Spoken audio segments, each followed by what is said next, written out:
Presented by Diary of Stories. A famous story. Hamlet Shakespeare. Hamlet was the only son of the King of Denmark. He loved his father and mother dearly and was happy in the love of a sweet lady named Ophelia. Her father, Polonius, was the king's chamberlain. While Hamlet was away studying at Wittenberg, his father died. Young Hamlet hastened home in great grief to hear that a serpent had stung the king, and that he was dead. The young prince had loved his father so tenderly that you may judge what he felt when he found that the queen, before yet the king had been laid in the ground a month, had determined to marry again and to marry the dead king's brother. Hamlet refused to put off mourning for the wedding.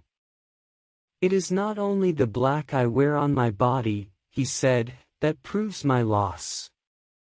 I wear mourning in my heart for my dead father. His son at least remembers him, and grieves still." Then said Claudius the king's brother, "This grief is unreasonable.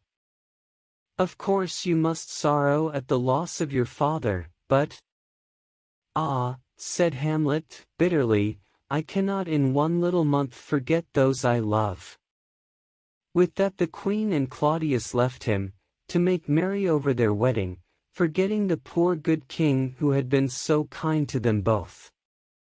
And Hamlet, left alone, began to wonder and to question as to what he ought to do.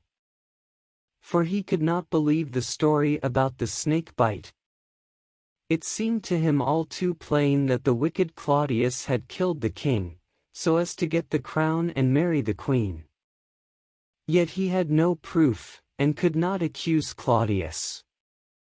And while he was thus thinking came Horatio, a fellow student of his, from Wittenberg. "What brought you here?" asked Hamlet, when he had greeted his friend kindly. "I came, my lord, to see your father's funeral." "I think it was to see my mother's wedding," said Hamlet, bitterly. "My father! We shall not look upon his like again." "My lord," answered Horatio, "I think I saw him yesternight." Then, while Hamlet listened in surprise, Horatio told how he, with 2 gentlemen of the guard, had seen the king's ghost on the battlements.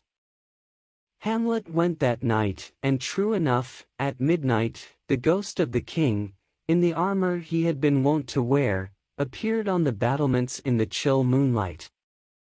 Hamlet was a brave youth. Instead of running away from the ghost he spoke to it, and when it beckoned him he followed it to a quiet place, and there the ghost told him that what he had suspected was true. The wicked Claudius had indeed killed his good brother the king, by dropping poison into his ear as he slept in his orchard in the afternoon. "And you," said the ghost, "must avenge this cruel murder on my wicked brother. But do nothing against the queen, for I have loved her, and she is your mother. Remember me." Then seeing the morning approach, the ghost vanished.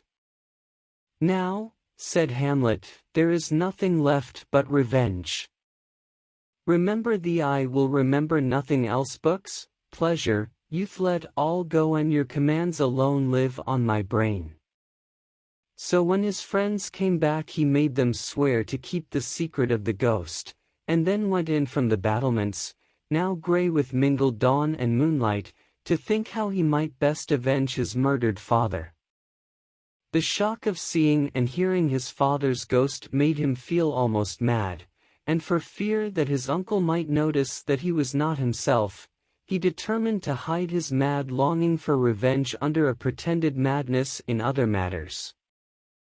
And when he met Ophelia, who loved him and to whom he had given gifts, and letters, and many loving words, he behaved so wildly to her, that she could not but think him mad.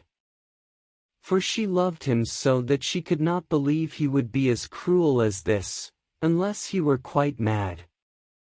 So she told her father, and showed him a pretty letter from Hamlet. And in the letter was much folly, and this pretty verse. Doubt that the stars are fire. Doubt that the sun doth move.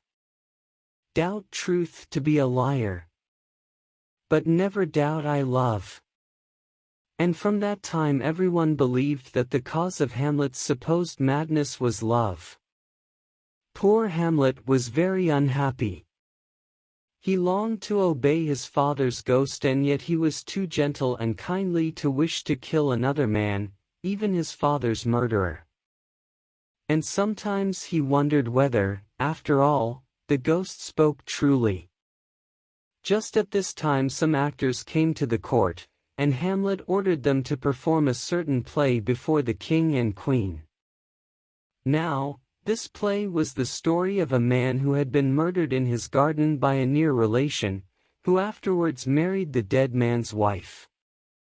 You may imagine the feelings of the wicked king, as he sat on his throne, with the queen beside him and all his court around, and saw, acted on the stage, the very wickedness that he had himself done. And when, in the play, the wicked relation poured poison into the ear of the sleeping man, the wicked Claudius suddenly rose, and staggered from the room, the queen and others following. Then said Hamlet to his friends, "Now I am sure the ghost spoke true. For if Claudius had not done this murder, he could not have been so distressed to see it in a play." Now the queen sent for Hamlet, by the king's desire, to scold him for his conduct during the play, and for other matters, and Claudius, wishing to know exactly what happened, told old Polonius to hide himself behind the hangings in the queen's room. And as they talked, the queen got frightened at Hamlet's rough, strange words, and cried for help, and Polonius behind the curtain cried out too.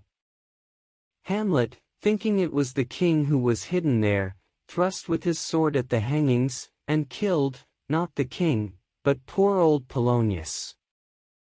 So now Hamlet had offended his uncle and his mother, and by bad hap killed his true love's father. "Oh!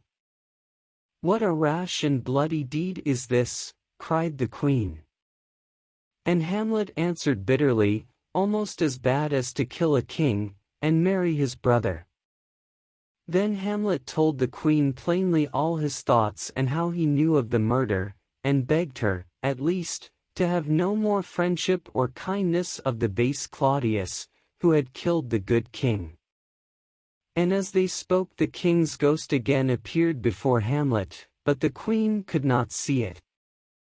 So when the ghost had gone, they parted. When the queen told Claudius what had passed, and how Polonius was dead, he said, "This shows plainly that Hamlet is mad, and since he has killed the chancellor, it is for his own safety that we must carry out our plan, and send him away to England." So Hamlet was sent, under charge of 2 courtiers who served the king, and these bore letters to the English court, requiring that Hamlet should be put to death. But Hamlet had the good sense to get at these letters, and put in others instead, with the names of the 2 courtiers who were so ready to betray him. Then, as the vessel went to England, Hamlet escaped on board a pirate ship, and the 2 wicked courtiers left him to his fate, and went on to meet theirs. Hamlet hurried home, but in the meantime a dreadful thing had happened. Poor pretty Ophelia, having lost her lover and her father, lost her wits too, and went in sad madness about the court, with straws, and weeds, and flowers in her hair, singing strange scraps of songs, and talking poor, foolish, pretty talk with no heart of meaning to it. And one day, coming to a stream where willows grew, she tried to bang a flowery garland on a willow, and fell into the water with all her flowers, and so died. And Hamlet had loved her, though his plan of seeming madness had made him hide it, and when he came back, he found the king and queen, and the court, weeping at the funeral of his dear love and lady. Ophelia's brother, Laertes, had also just come to court to ask justice for the death of his father, old Polonius, and now, wild with grief, he leaped into his sister's grave, to clasp her in his arms once more. "I loved her more than 40,000 brothers," cried Hamlet, and leapt into the grave after him, and they fought till they were parted. Afterwards Hamlet begged Laertes to forgive him. "I could not bear," he said, "that any, even a brother, should seem to love her more than I." But the wicked Claudius would not let them be friends. He told Laertes how Hamlet had killed old Polonius, and between them they made a plot to slay Hamlet by treachery. Laertes challenged him to a fencing match, and all the court were present. Hamlet had the blunt foil always used in fencing, but Laertes had prepared for himself a sword, sharp, and tipped with poison. And the wicked king had made ready a bowl of poisoned wine, which he meant to give poor Hamlet when he should grow warm with the sword play, and should call for drink. So Laertes and Hamlet fought, and Laertes, after some fencing, gave Hamlet a sharp sword thrust. Hamlet, angry at this treachery, for they had been fencing, not as men fight, but as they play closed with Laertes in a struggle, both dropped their swords, and when they picked them up again, Hamlet, without noticing it, had exchanged his own blunt sword for Laertes' sharp and poisoned one. And with one thrust of it he pierced Laertes, who fell dead by his own treachery. At this moment the queen cried out, "The drink, the drink! Oh, my dear Hamlet! I am poisoned!" She had drunk of the poisoned bowl the king had prepared for Hamlet, and the king saw the queen, whom, wicked as he was, he really loved, fall dead by his means. Then Ophelia being dead, and Polonius, and the queen, and Laertes, and the 2 courtiers who had been sent to England, Hamlet at last found courage to do the ghost's bidding and avenge his father's murder, which, if he had braced up his heart to do long before, all these lives had been spared, and none had suffered but the wicked king, who well deserved to die. Hamlet, his heart at last being great enough to do the deed he ought, turned the poisoned sword on the false king. "Then venom do thy work," he cried, and the king died. So Hamlet in the end kept the promise he had made his father. And all being now accomplished, he himself died. And those who stood by saw him die, with prayers and tears, for his friends and his people loved him with their whole hearts. Thus ends the tragic tale of Hamlet, Prince of Denmark.